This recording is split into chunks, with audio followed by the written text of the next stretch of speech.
देखो हम लोगों ने पढ़ रखा था हाइब्रिडेशन के बारे में sp sp2 sp3 sp3d sp3d2 sp3d3 सबके शेप बता दिए थे मैंने इसका क्या शेप होता है। लेकिन आज डिटेल में बात करनी है किसका क्या शेप होता है, एक्चुअल क्या होता है, ज्योमेट्री बनती कैसे है उसकी, इन सब के बारे में बात करनी है।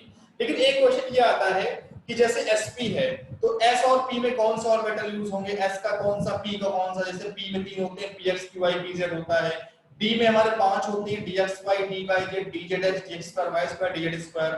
तो इनके बारे में क्वेश्चन आप पूछ लेता है कभी कभी कि sp3d में कौन कौन से ऑर्बिटल यूज होते हैं, p के, s के और d के। देखो s का तो एक ही होता है, s केवल। तो लिखो जरा, यहां पर लिखो हाइब्रिडाइजेशन, यहां लिखो हाइब्रिडाइजेशन, हाइब्रिडाइजेशन,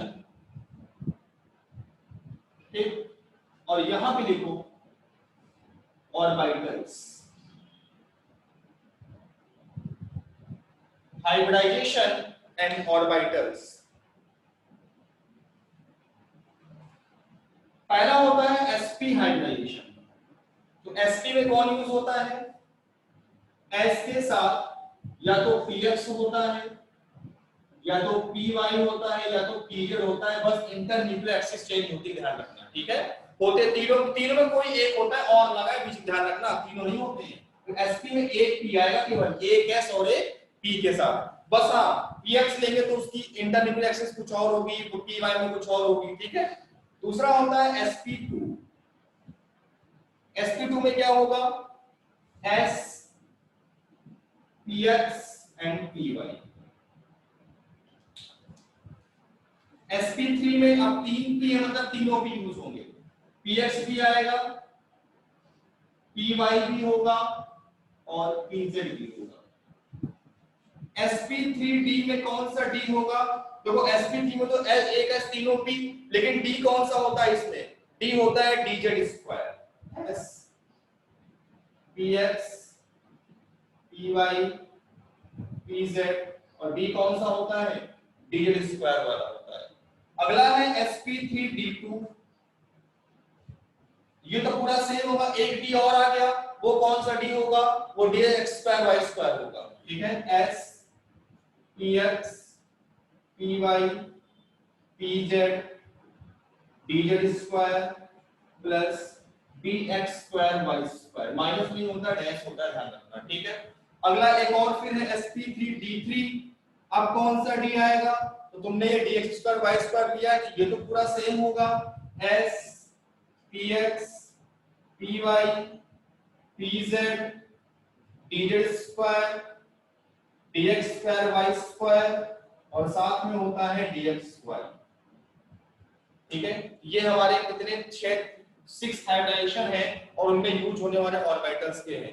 ये आपसे क्वेश्चन पूछता है, आपको सीधे ऑप्शन दे देता है, डायरेक्ट ऑप्शन देता है, बस ध्यान रखो, कुछ नहीं करता, डायरेक्ट ऑप्शन देके पूछ लेता है कि sp3d में कौन कौन से ऑर्बिटल यूज होंगे। और मोस्ट प्रोबब्ली जो पूछता है वो किससे पूछता है बेटा, वो d वाले पूछता है, क्योंकि देखो p में सबको पता है, s में सबको पता है, d में थोड़ा कंफ्यूजिंग होता है, तो कोई कंफ्यूजन नहीं रखना, d2 सेम, आगे एक और ऐड कर दिया, इसमें एक और ऐड कर दिया, बाकी सब सेम होता जाएगा, ठीक है।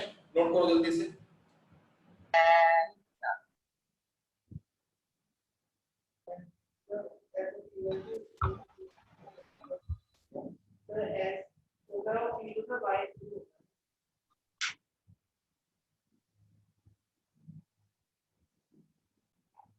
देखो हेडिंग पड़ेगी VSEPR theory.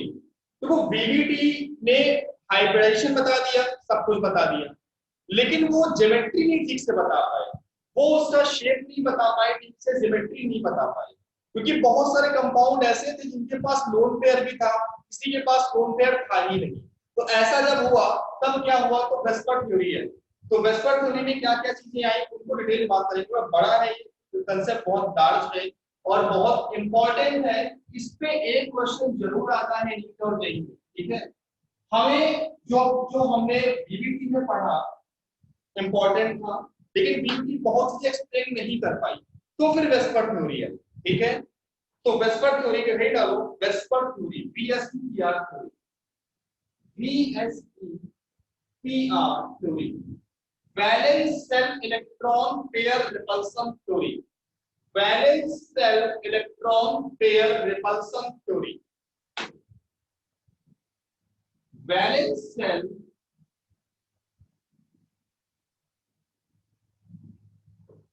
Electron pair repulsion theory. बहुत इंपॉर्टेंट कॉन्सेप्ट है, बिल्कुल मुंह बंद करके कान खोल के सुनना।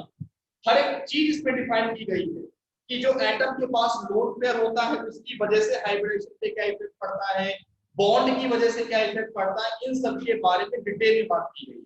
तो सबसे पहले पहला पॉइंट लिखो, जो बेसिक पॉइंट है, write down VDT could not explain VDT could not explain VDT could not explain about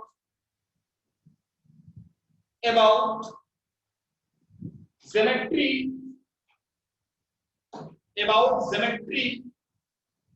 shape of the molecule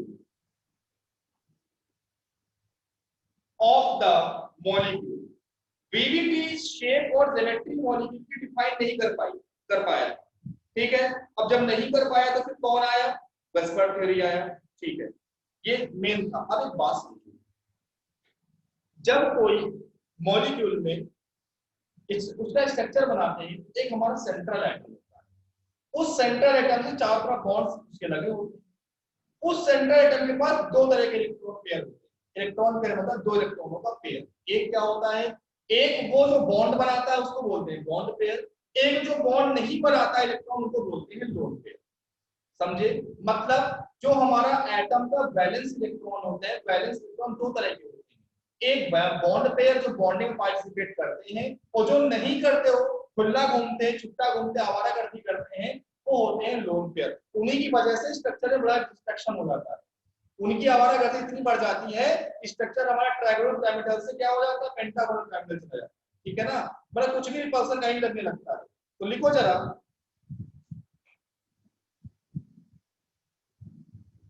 देखो central atom, sorry, in any central atom, so second point, in any central atom have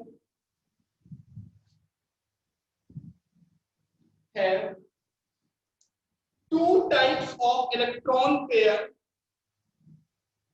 two types of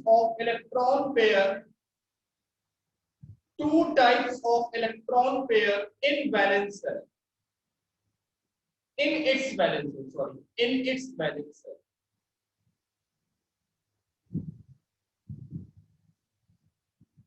पहला होता है bond pair, first one bond pair. मैं example देके समझा रहा हूं, जैसे NH3 होता है, तो नाइट्रोजन से 3 हाइड्रोजन लगे होते हैं और एक क्या होता है, लोन पेयर बन जाता है। भाई नाइट्रोजन के वैलेंस में 5 इलेक्ट्रॉन होते हैं, 1 2 3 4 5, 3 हाइड्रोजन लगे, इसका ऑक्टेट कंप्लीट। अब देखो, आपको पता है बॉन्ड पेयर इलेक्ट्रॉन क्या होता है। देखो पेयर की बात कर रहा हूं, मतलब दो इलेक्ट्रॉन को एक साथ लेके बात कर रहा हूं। आपको मैंने बताया था, जब दो एटम आपस में इलेक्ट्रॉन शेयर करते हैं, तो वो जो दोनों इलेक्ट्रॉन होते हैं वो उस बॉन्ड के कहां होते हैं, मिड में। कहां होते हैं बेटा, मिड में होते हैं। तो इन इलेक्ट्रॉनों को बोलते हैं, बॉन्ड पेयर इलेक्ट्रॉन। क्या बोलते हैं बेटा इनको, बॉन्ड पेयर इलेक्ट्रॉन बोलते हैं। ठीक है, बहुत अच्छे होते हैं, इन अपने काम से काम मतलब रखते हैं, बॉन्डिंग किया, चुपचाप बैठ गए। लेकिन ये जो बच गए ना, ये जो बच गए, ये किसी काम के हैं, किसी काम के नहीं, बहुत काम के हैं, ये बहुत आवारागर्दी करते हैं, और इनको बोलते हैं लोन पेयर, या इनको बोलते हैं non bonding pair of electron, जो बॉन्डिंग पार्टिसिपेट नहीं करते हैं, इसलिए इनको बोलते हैं लोन पेयर या नॉन बॉन्डेड इलेक्ट्रॉन। तो सबसे पहले हेडिंग डालो बॉन्ड पेयर इलेक्ट्रॉन, हेडिंग डालो bond pair electron.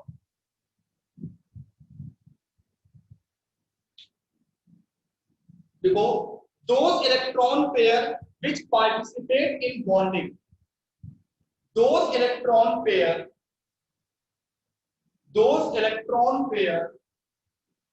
which are participate in bonding, जो bonding में participate करते हैं, तो ये हमारे क्या हो गए माय डियर, ये हमारे हो गए बॉन्ड पेयर इलेक्ट्रॉन। क्या हो गए, बॉन्ड पेयर इलेक्ट्रॉन। और जो बॉन्डिंग में पार्टिसिपेट नहीं करते हैं इन्हें बोलते हैं लोन पेयर इलेक्ट्रॉन। तो आगे हेड डालो लोन पेयर इलेक्ट्रॉन।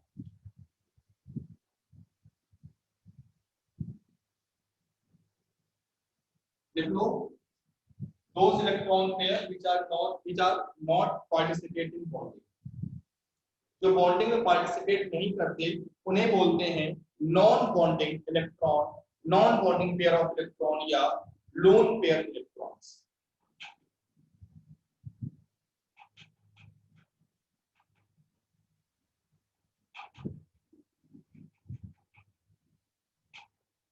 अब देखो जरा ध्यान से सुनो, अब जब ये किसी काम के नहीं है तो बहुत दिक्कत करेंगे हमारे लिए, बहुत ज्यादा इफेक्ट डालेंगे। जो किसी काम का नहीं होता क्या करता है वो पहले के प्रॉब्लम क्रिएट ही करता है हमारे साथ, ठीक है।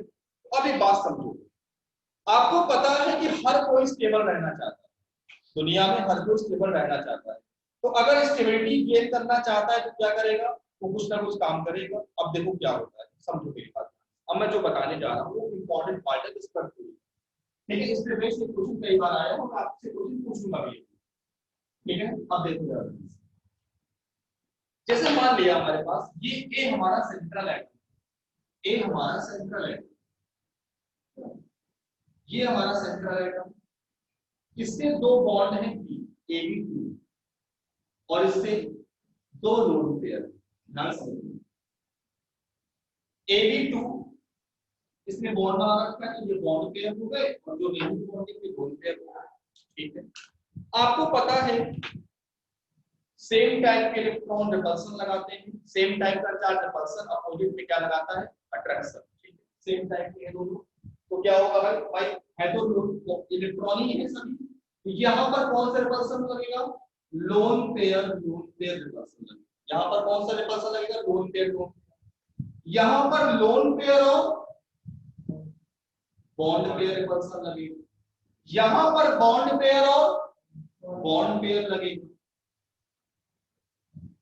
और यहां पर फिर कौन सा लगेगा, लोन पेयर और लोन पेयर, ठीक है। हमको दिया गया है, मान लिया इसके बीच का एंगल θ1 है, इसके बीच का एंगल θ2 है, इसके बीच का एंगल θ3 है, इसके बीच का एंगल θ4 है। आपसे कह रहा है बॉन्ड एंगल कॉर्ड। अब एक बात सुनिए, सबसे ज्यादा रिपल्सन कहां लगेगा, लोन पेयर क्योंकि ये है फ्री है, ये कहीं पार्टिसिपेट नहीं कर रहे हैं, ये सबसे ज्यादा क्या लगाएंगे, रिपल्सन लगाएंगे, क्योंकि इनका कहीं कोई काम नहीं कर रहे, ये छुट्टा घूम रहे, खुला घूम रहे, ये क्या करेंगे आपस में मैक्सिमम रिपल्सन लगाएंगे। तो सबसे ज्यादा रिपल्सन कहां होगा, लोन पेयर में। उससे कम कहां होगा, लोन पेयर बॉन्ड पेयर में। और सबसे कम रिपल्सन कहां होगा, बॉन्ड पेयर में। क्यों, क्योंकि ये क्या है, ये बॉन्डिंग में पार्टिसिपेट कर रहे हैं, उनके पास इतना अभी काम नहीं है कि क्या करेंगे, रिपल्सन लगाएंगे, ठीक है। तो ये किसका ऑर्डर हो गया, रिपल्सन का ऑर्डर हो गया। किसका ऑर्डर हो गया, रिपल्सन का ऑर्डर हो गया, ठीक है। अब अगर मैं तुमसे पूछूं एंगल, तो बात बताओ सबसे ज्यादा एंगल किसका होगा, θ2 का होगा। सबसे ज्यादा किसका होगा, लोन पेयर θ2 से कम किसका होगा, θ3 θ4 बराबर होंगे। और सबसे कम किसका होगा, θ1। क्यों, रीजन समझो क्यों। अरे भाई ये ऐसे है, ये चीज बढ़ेगी तो ये चीज क्या हो जाएगी, छोटी हो जाएगी। अरे भाई ये बढ़ाओगे तो ये क्या होगा, छोटा ही तो होगा। अरे भाई समझो, ये है, अगर ये बढ़ता जाएगा तो ये क्या होता जाएगा, छोटा होता जाएगा। इसके बीच का एंगल क्या होता जाएगा, देखो छोटा होता जाएगा। मतलब अगर ये खिंच जाएगा तो ये क्या हो जाएगा, छोटा। ये ऑर्डर हो गया बॉन्ड एंगल ऑर्डर, ठीक है। तो रिपल्सन का ऑर्डर सबसे ज्यादा कहां लगता है, लोन पेयर उससे कम कहां होता है, लोन पेयर बॉन्ड पेयर सबसे कम कहां होता है, बॉन्ड पेयर में होता है। मेरी बात समझ आ गई कि नहीं आ गई आपको, अभी रुकना अभी कहीं नहीं। AB2 ये बॉन्ड पेयर, अगर इनसे मल्टीपल बॉन्ड से कोई लगा है, मान लो तो C लगा है मल्टीपल, ये मल्टीपल बॉन्ड है, डबल बॉन्ड है, ट्रिपल बॉन्ड कुछ बोल सकते हो। यहां पर किस कौन से रिपल्सन लगेगा, मल्टीपल बॉन्ड।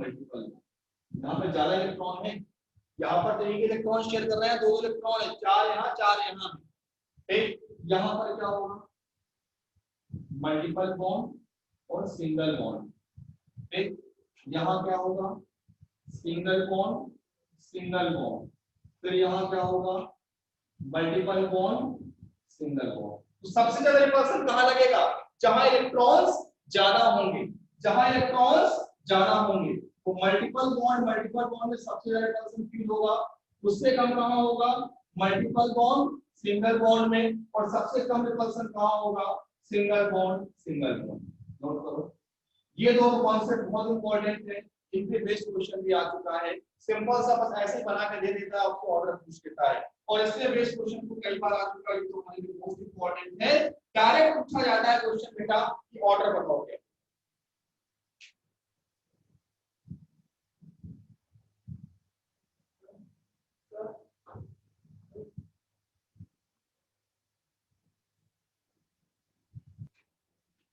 अब मल्टीपल बॉन्ड भी हो, लोन पेयर भी हो, बॉन्ड पेयर भी हो, सब है। अब क्या होगा,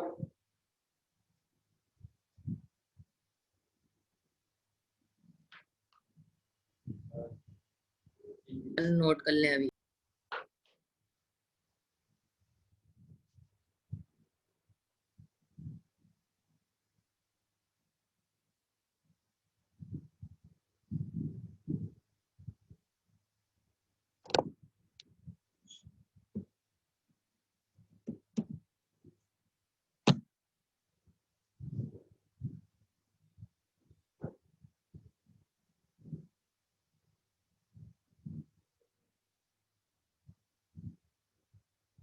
केस क्या है, अगर मल्टीपल बॉन्ड भी है, लोन पेयर भी है, तब क्या होगा, भाई देखो अगला केस, कुछ घबराने वाली बात नहीं। ये हमारा सेंट्रल एटम है, इससे बॉन्ड लगा हुआ है, तो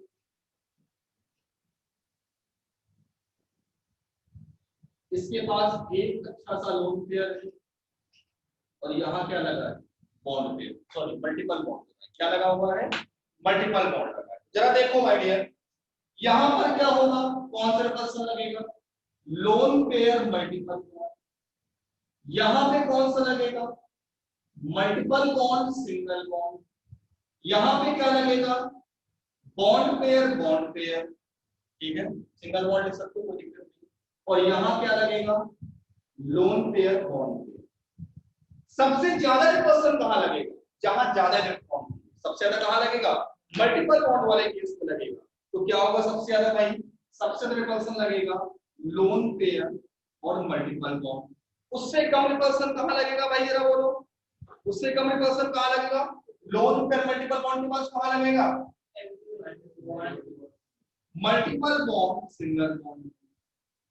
उसके बाद कहाँ होगे, लोन पेयर सिंगल बॉन्ड, सबसे कम कहाँ होगा, बॉन्ड पेयर नीचे, सिंगल बॉन्ड तो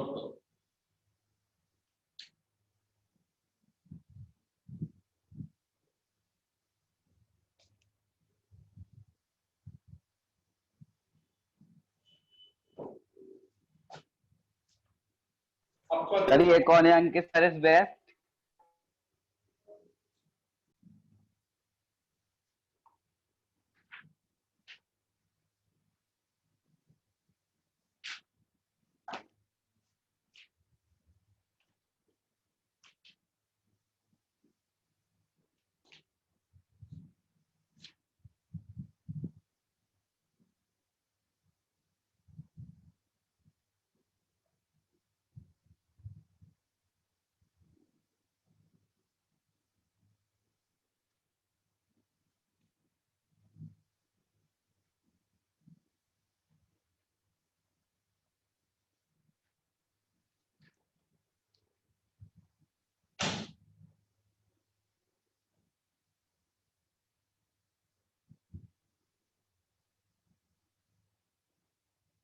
देखो भाई, अब जो है,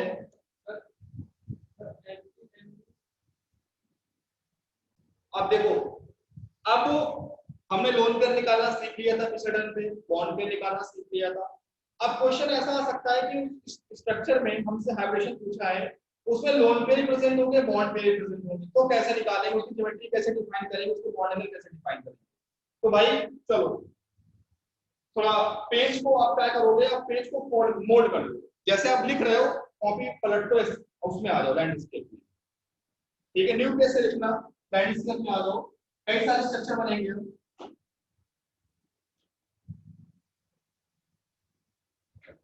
देखो हम लोग कैसे निकालेंगे हाइब्रिडेशन, आपको पता है कि हाइड्रोजन निकालने का फॉर्मूला चलेगा हमारा number of sigma bond plus number of lone pair, number of sigma bond plus number of lone pair, हमको बस इससे मिलता है number of sigma bond plus number of lone pair. अगर इसकी वैल्यू 2 आएगी तो हाइड्रेशन sp होगा, लेकिन शेप की बात नहीं करेंगे, शेप की बात यहां से तुरंत अलग हो जाएगी। अगर ये चेंज हो जाएगा तो शेप डिफरेंट हो जाएगी, ध्यान रखना। मतलब एक हाइड्रेशन के 3 शेप आएंगे, ठीक है। अगर इसकी वैल्यू 3 आ गई sp2 हो जाएगा। अब sp2 को तुमने पढ़ रखा है सर, आपने बताया है कि ट्राइगोनल होता है, क्या होता है ट्राइगोनल होता है, लेकिन नहीं आ रही फॉर्मूला गड़बड़ाएगा, बेंड से भी आएगा, ठीक है, ऑर्डिनेट फॉर्म वाले भी आएंगे। 4 में sp3 होता है, हाइब्रिडेशन चेंज नहीं होता है, ज्योमेट्री चेंज होती है, ध्यान रखना। 5 में sp3d आएगा, 6 होगा तो sp3d2 आएगा, और 7 आएगा तो sp3d3 आएगा। ये फिक्स है, लेकिन इसकी ज्योमेट्री, इसका बॉन्ड एंगल जो भी होगा वो कौन डिफाइन करेगा, नंबर ऑफ लोन पेयर से डिफाइन, ठीक है ना। एक्चुअल जो क्वेश्चन आता है वो यहां से आता है, तो ज्योमेट्री आप पेपर में बताओगे उसको कि इसकी ये ज्योमेट्री का ये शेप होगा, वो यहां से बताओगे, ठीक है। इसको नोट करो, फिर मैं आपको पेपर बनवाता हूं, स्ट्रक्चर बनवाता हूं एक लाइन से। अब थोड़ा एक्टिव हो जाना, अब थोड़ा आप एक्टिव हो जाना भाई।